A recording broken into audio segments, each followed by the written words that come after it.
Genocide Denied, the Violent Encounter of 1915. Welcome to the Armenian Genocide Museum. I'm Maggie, and I'm your tour guide. Who are the Armenians? They're an ancient people who've existed since before the 1st century BC. Armenia is one of the oldest countries in the world, with a recorded history of about 3,500 years. They have encountered periods of prosperity and eras of hardship. It was the first country to adopt Christianity as their primary religion, even before the Romans. They have been conquered by numerous empires, including the Greeks, Romans, and Byzantines. They were forced to move from country to country and explore new lands because of their religious and cultural differences. In 11 BC, they settled at the base of their historic idol, Mount Ararat. In the 16th century, Armenia was conquered by the Ottoman Empire. The 36th Sultan forced the Malay system upon the Armenians. Under this order, they were subject to higher taxation, discriminatory laws, and fewer civil liberties. Many Armenian intellectuals traveled to westernized countries.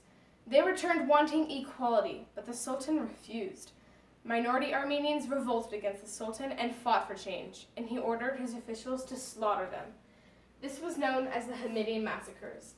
The Sultan was later nicknamed the Bloody Sultan because he left the Euphrates River red with blood. Soon after, in 1910, the Young Turks overthrew the Sultan and came into power. The three pashas, Enver, Jamal, and Talat, were the new leaders. Do you know what is happening in this country? The Balkans have been seized by the Russians. The Armenian infidels are collaborating with them. They have exchanged arms with our enemies and have betrayed our trust. We must do something about this and keep what little land we have left. The Christian infidels are trying to create their own nation on our land. The Ottoman Empire should be cleaned of the Armenians. We will kill them with both sword and starvation. Don't you all want a racially pure country? We will relocate them to Dezor. It is decided. It is the program. As Talat Pasha was finalizing his plans, Armenians organized volunteer battalions to help the Russian army fight against the Turks. The Turks' growing suspicion led the government to push for the removal of the Armenians. On April 24, 1915, the first phase of the mass deportations commenced. Thousands of intellectual leaders were kidnapped and killed, and many households were disrupted by the events yet to come. It was an ordinary day.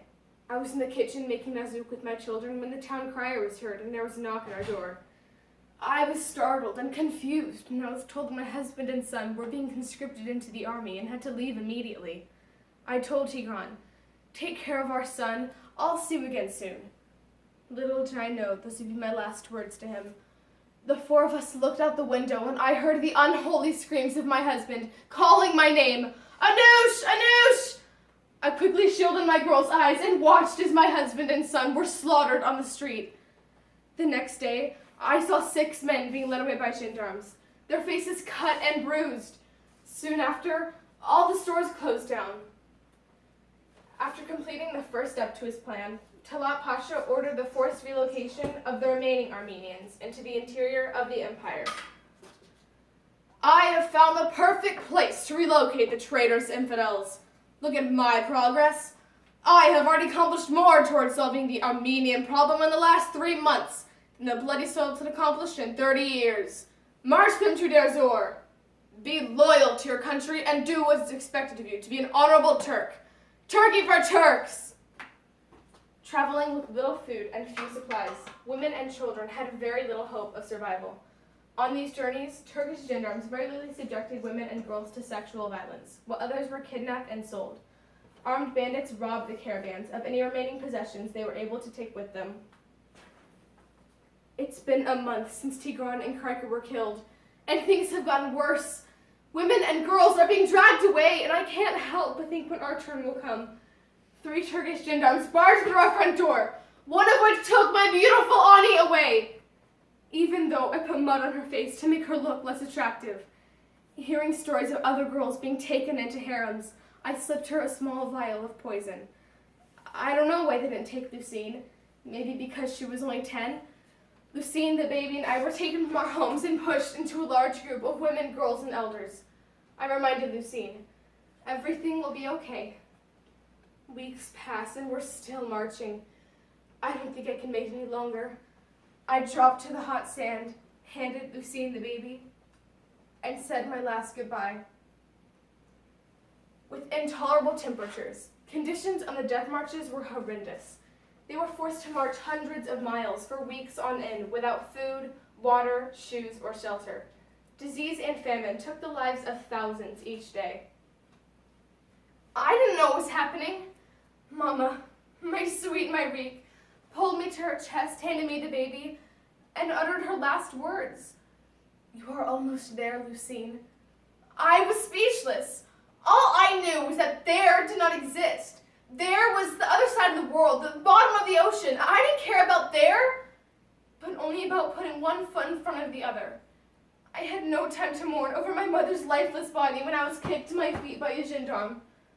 On the way to Aleppo, the baby died in my arms. She starved to death because I had no mother's milk to feed her.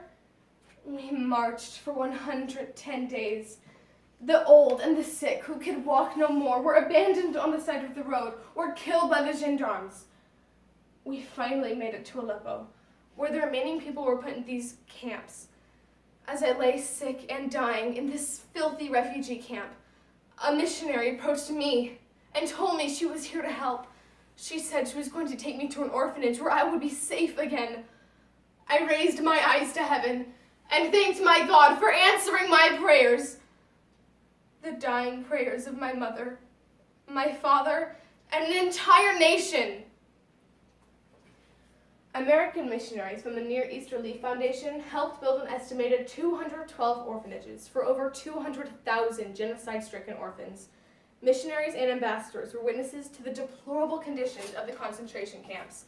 Outraged, they documented the stories they heard and what they saw. Directed to the U.S. and British governments, dreadful things are happening to the Armenians in the Ottoman Empire. I'm working in a refugee camp in Aleppo. Everywhere I look, I see devastation.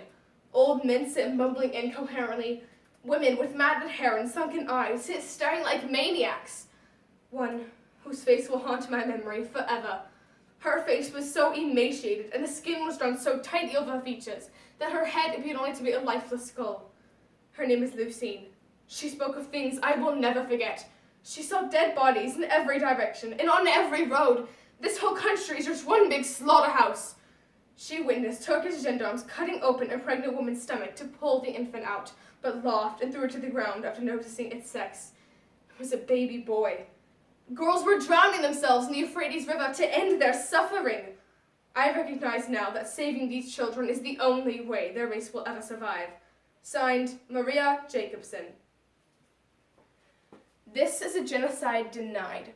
Turkey officially continues to deny the acts of 1915 as a genocide, and the Armenians are denied the right to fully mourn. After World War I, the three pashas were convicted of crimes against humanity. All three escaped with the help of their German allies, but were eventually assassinated. The country was renamed Turkey with their new leader, Ataturk. Although the annihilation came to an end, the Armenians were denied the right to return to their homeland and were forced to explore new places to live. The diaspora has left 2/3 of their entire population living outside of their own country. Turkey is a significant country in the Middle East and is a key NATO ally, which makes them very powerful. With threats of political sanctions, the United States, along with many other countries, refused to acknowledge the acts of 1915 as a genocide. Turkish government officials have created laws preventing the use of the word genocide. Restrictions in academia have created an entire population without any knowledge of the events. However, there is a crack in the wall of silence. There is a growing number of Turkish individuals who are openly exploring the truth of the past, however awful it may be. The horror and destruction encountered by the Armenian people present an essential question. Will remembering the past change the course of the future? This is more than a remembrance of the Armenian genocide. It is a warning. By closing our eyes to oppression, we transform ourselves into those we fear and hate. All of us who freely and easily embrace democracy have a responsibility to speak out for those who are in tyranny. Let us not forget that we who enjoy freedom today may not be so fortunate tomorrow.